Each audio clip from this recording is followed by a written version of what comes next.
Welcome, dear dreamers, to Pumpkin Stories, a magical realm where imagination knows no bounds and dreams come to life. I'm your guide through the realms of wonder and fantasy, ready to whisk you away on a journey to the land of slumber. In the heart of every starlit night, we'll embark on captivating adventures where heroes and heroines emerge from the depths of imagination. From curious creatures in enchanted forests to brave explorers of far-off galaxies. Each night, a new tale unfolds to embrace your heart and guide you to the sweet embrace of dreams. Let your eyelids grow heavy as you listen to the gentle rustling of leaves, the soothing lullabies of the moon, and the whispers of imagination that dance through the night air. Our channel is heaven, where worries fade and the extraordinary takes center stage. So, snuggle under your blanket, close your eyes, and let your mind's eye paint vivid worlds as we embark on a journey of a lifetime. Every night, prepare to be swept away by the magic of storytelling as we present to you Pumpkin Stories. Your dreams are but a tale away. An imp creature, magic and gold. Yes, you guessed right. This story will talk about Rumpelstiltskin. There once lived a miller with his daughter. When the miller was at work all day turning grain into flour, he loved nothing more than to think up tall tales to amaze people. One day the king came to town. He heard the miller talking about his daughter. The miller was saying that his daughter was the most amazing girl in the village, if not in all the land. "You there," said the king, "what is so amazing about your daughter?" The father bowed, and he said, "Your Majesty, my daughter is so clever that she can spin straw into gold." "Spin straw into gold?" said the king. "This is amazing. She must come to my palace. I will put her to the test." "But I mean, said the miller. He wished he had not told the king such a thing, but now it was too late. So the miller's daughter had to go to the king's palace at once. The king took her to a room piled with straw from floor to ceiling. He pointed to the spinning wheel in the middle of the room and he said, "Now get to work. If by morning you have not spun this straw into gold, you will die." The king slammed the door and locked it behind him. The girl was all alone. For the life of her, she did not know what to do. She had no idea how to spin straw into gold. "What will I do?" she called out to the air. "No one can do such thing." Just then, an odd little man stood before her. "Did I hear you say no one?" he said. "What?" said the girl, shocked. "Where did you come from?" "Never mind that," said the imp. "What matters is I can save your life, for a price, of course." "You can spin straw into gold," said the girl. "What kind of price do you have in mind?"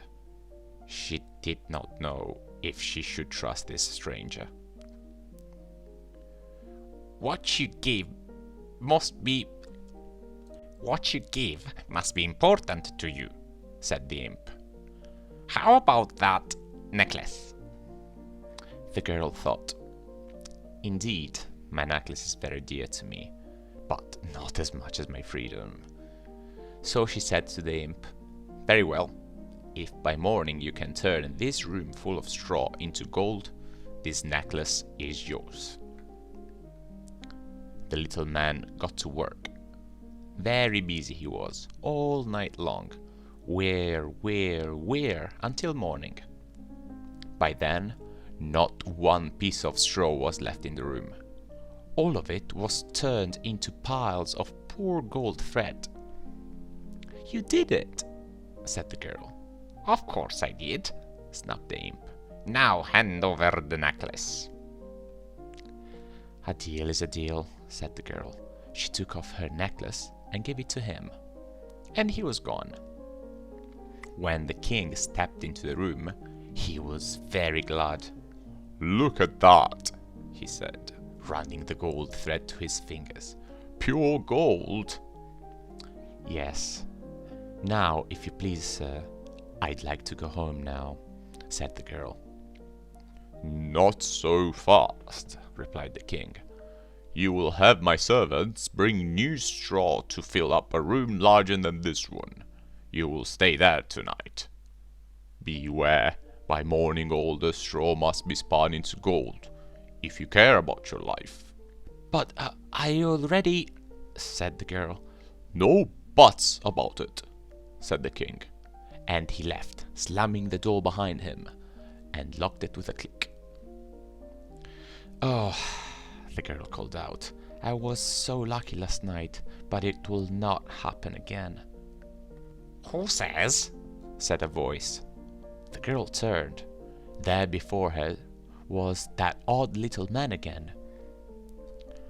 "I will do this job for you," said the imp.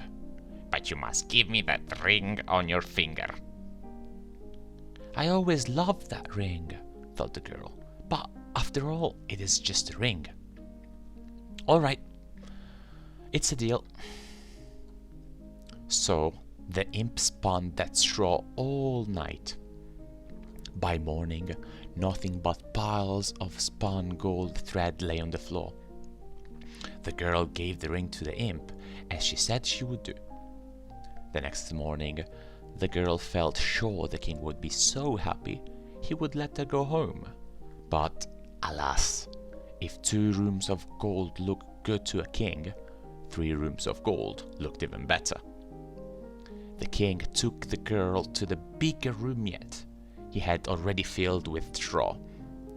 He told her she must turn that straw into gold by morning, or else. This time, however, the king said his son was coming back from a long journey that very night. In the morning, he would send his son to the room to see if the work was done. If it was, she was to marry the prince. The king thought, "Even if she's a miller's daughter, I could not find a better wife for my son." But he told the girl in a loud, booming voice, if she could not do the task, she would marry no one at all, for she would die. When the king left, the girl fell into a deep gloom. How long would this go on? Would she ever get out? When she lifted her head, there was that little man again. "I bet you knew I would come back," he said. "I could not know for sure," said the girl. "But this time I no longer have anything to give you. I cannot pay you any more." "We will find a good price," said the imp. And he went to work, spinning the straw into gold. "Stop," said the girl. "Please, I really have nothing left to pay you." But the imp did not stop. He worked all night long. Though the girl waved at him and begged him to stop, hour after hour, it was no use. By morning, the job was done. "There," said the imp. "All done. Now I will tell you my price." "That's not fair," replied the girl. "Lots of things are not fair," said the imp with a shrug. "Very well," she sighed. "What is your price?" "Oh, nothing right now," he said. "But later, if you become queen, I will take your firstborn child." "What?" said the girl in fear. "I cannot imagine I would ever be queen, but even if I were, I would never agree to such a thing." "Oh, but you already have. The straw is spun into gold, and so the deal is made," said the imp, and he was gone. A moment later, a young man stepped into the room. "Miss, are you all right?" said the prince. "I know how hard my father can be." "True that," she said, and they smiled to each other. This young man seemed very different from his father. "When I am king," he said, "I will not rule as he does." The prince looked around. He saw the large piles of gold shining on the floor. "How can you do such a thing?" he said in wonder. The girl said nothing. "I was told that if the straw were spun into gold by this morning, you were to marry me. But know this, if you really want to get out here, I will help you.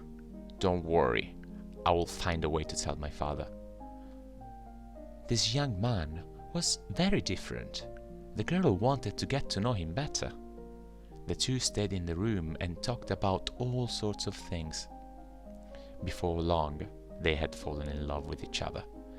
And he asked her to marry him. The girl said yes. So the two were married. It was not long after the wedding when the terrible old king died. The prince became king, and the miller's daughter became queen. In time, the new queen had a baby of her own, a son. Joy filled the place. Until one day, though, when the queen was alone in the room.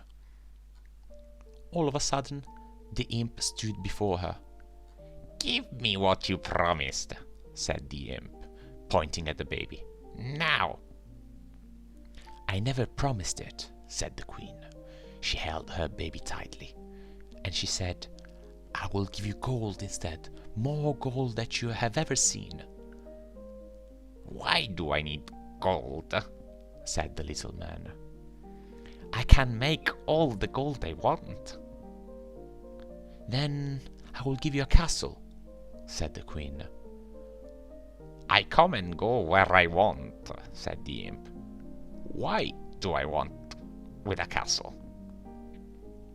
"Then I will give you servants to take care of you," said the queen. "No one takes care of me," said the imp. "No one even knows who I am." "I will find out who you are," said the queen. "Oh, really?" said the imp, for he knew that no one on earth knew his true nature. "Very well," he said. "I will give you 3 days. After 3 days, if you cannot tell me my true name, the baby is mine. But if you guess my name, you can keep that baby for all I care. And no one must know about this. If you say but one word of this to anyone, the baby will be gone forever." 3 days a long time to come up with a lot of name, thought the queen, and so she agreed. The next day, the queen wrote a very long list of every name she could think of. That night, in the baby's bedroom, the imp appeared before her. "Well," he said in a loud voice. The queen read the whole list of names, one by one. "Could your name be Nathan?" she said. "Lucas, Jacob, Hugo, Felix, Oliver?" As you can imagine, many other names too. "Not even close," laughed the imp. "See you tomorrow night." And he was gone. The next day, the queen looked through every book in the royal library. She found names from faraway places, names she had never heard of.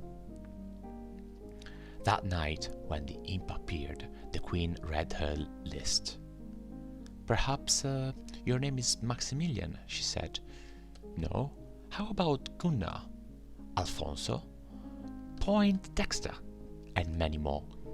"This is boring," said the imp, "but I will not be bored tomorrow night. The 3rd night is when the baby's mine."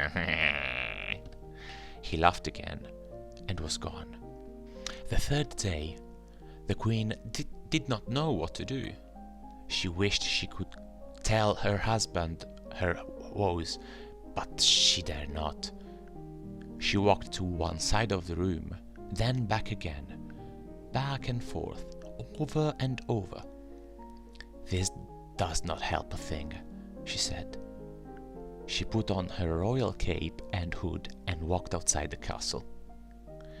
"If I have peace and quiet, maybe I will think of something," she thought. The queen went into the woods. She followed a brook to a big lake, and went past the lake to the deep forest hidden in the darkness. All of a sudden, the queen saw the light of a fire far away, and there was a voice that was hard to make out. There was something about that voice too, but what? She stepped closer. At last, there in front of a fire, danced a little man. It was he, the very same imp. Very quietly, the queen listened. As the little man danced, he sang. Tonight, tonight, my plans I make. Tomorrow, tomorrow, the baby I take. The queen will never win the game, for Rumpelstiltskin is my name. "Rumpelstiltskin," said the queen. That night, when Rumpelstiltskin appeared, the queen went through more names. "Is your name Yusuf? Bobek? Or maybe Solomon?" No, 1,000 times no, said the imp. You are wasting my time. I will give you one last guess. Then, that is the end. "Well, I am sure this is not right, but could your name be Rumpelstiltskin?" Rumpelstiltskin? Yelled the imp. How could you know? He was so mad that he stamped his feet. He stamped them so hard that a very big hole appeared in the ground, and he fell right down into it. And Rumpelstiltskin was never seen again. The end. I hope you enjoyed this one. Good night and sweet dreams from Pumpkin Stories.